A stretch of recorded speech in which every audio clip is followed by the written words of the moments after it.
Well, okay, I thought that I would change the format somewhat with my videos. Well, not really. I'm just gonna make them shorter. I'm gonna do these DVD updates or movie reviews more often and include fewer titles. So these are the stuff that I'm gonna talk about today. So as you can see, it's a lot less than what I usually have. But again, I'm gonna do them more often because it feels like if I talk for 30 minutes about these DVDs and Blu-rays, then sometimes, say after 25 minutes, I have 3 more DVDs left, and I'm just kind of I'm looking at those 3 DVDs and kind of thinking, well, I just want to get this over with, and it's not really supposed to be like that. So I'm gonna do shorter videos and enjoy making the videos more that way, and also that way make videos more often. And I think that a lot of people might not want to watch a 30-minute update. Maybe 5-10 minutes is enough, so we'll see if I can keep them that short. Hopefully I can. Anyway, first DVD, South Park Season 11. I have the 10th season, but as I said in my last unboxing when I unboxed Season 10, among a lot of other things, I had bought this previously for a cheap price, and I figured, well, I'll wait with watching these until I've gotten Season 10. But I had...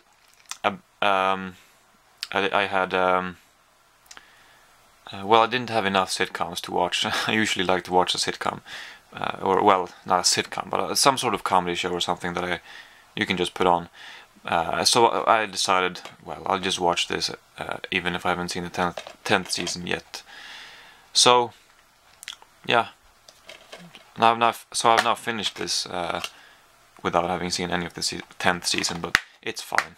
It's not a big deal with shows like this, but I do like to still watch them in order.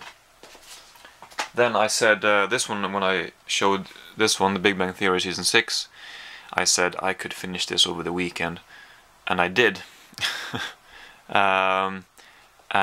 know, I've been thinking before that they get a little weaker, the seasons, and maybe they do, but I don't know, I still enjoy them a lot, like few other shows.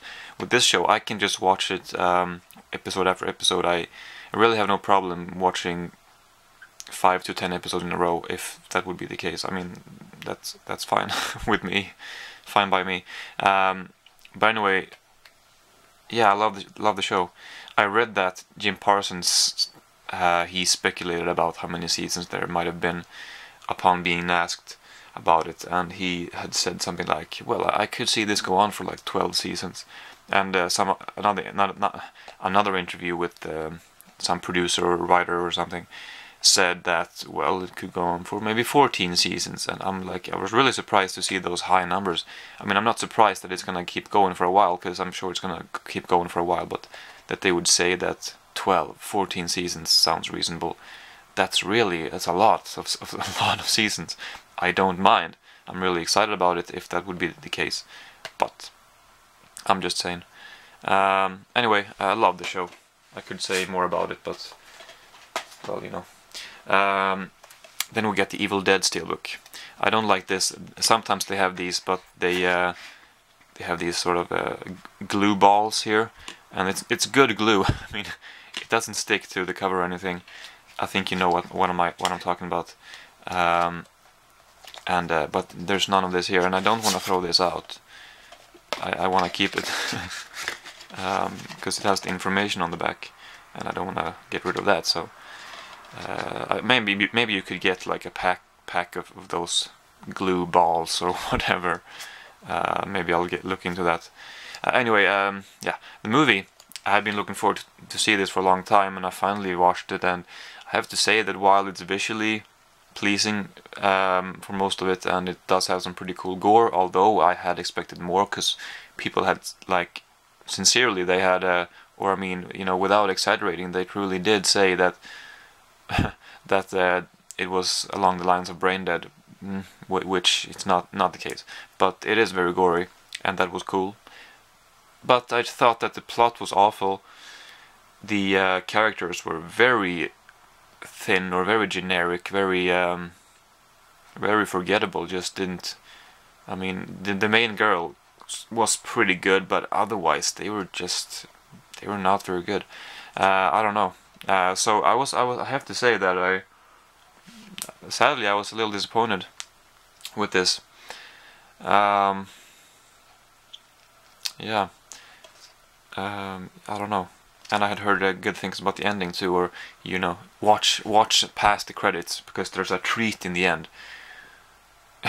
Yeah, well, that was kind of fun, but it was I had kind of expected that person, but I had not. I thought it was going to be more than that. That was kind of lame actually, to be honest. But anyway, yeah, this was an okay movie, but except for the ending, I didn't think that there were a whole lot in there that was particularly great, to be honest. We have Top Gear, The Great African Adventure, and I might as well show this one at the same time. The worst car in the history of the world. This was great, as all of them are, or most of these great adventures are. I enjoyed this very much.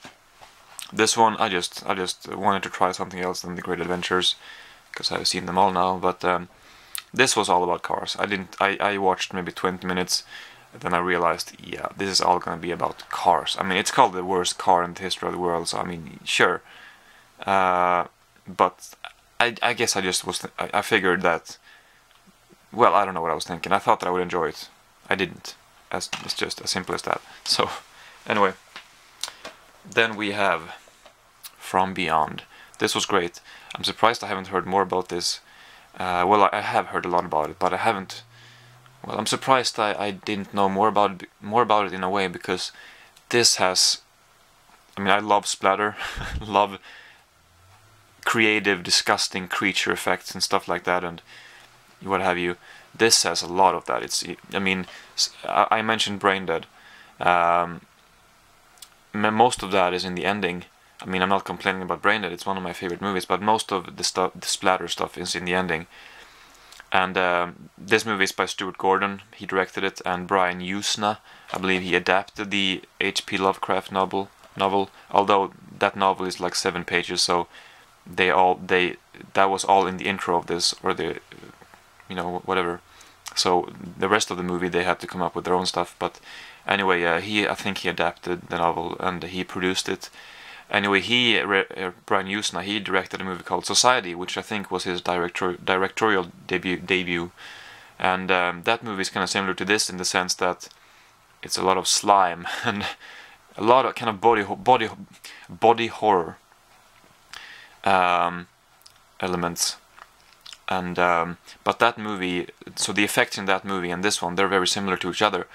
But the effects in Society, yeah, like 10 or 15 minutes in the ending. That's like all there is, if I remember correctly. And it's really cool, but that's all there is. In this one, however, it's all the way through. I mean, I kind of would say that this and Society, they're pretty equal movies. Maybe this one is a little better. But the gore, or the slime, the effects, the gross out scenes, they were a lot more frequent in this one. And yeah, if you like that type of stuff, you're gonna want to check this one out. I love the ending too. Just want to say that. And oh yeah, this also has I recommend this DVD. It has a comment, or this Blu-ray, but well, maybe the DVDs have the same special features. I'm not sure, but it has a commentary with Stuart Gordon, Brian Usna, and Jeffrey Combs. Although it doesn't say that. Oh, no, I can't remember her name, but the actress playing her, she's also on the commentary track, but it doesn't say anything about that. So I'm not sure why, if they didn't think that she was as important to write here, not as big of a name to put there, or if they forgot it or they missed it somehow. I'm not sure what the reason is, but either way it's kind of stupid, because she should be there really. But anyway, so that commentary track was pretty good too. If you like the movie, you might want to check it out. Really varied things here. I'm just jumping from one genre to the next. This is The Giant Mechanical Man, if I remember correctly. I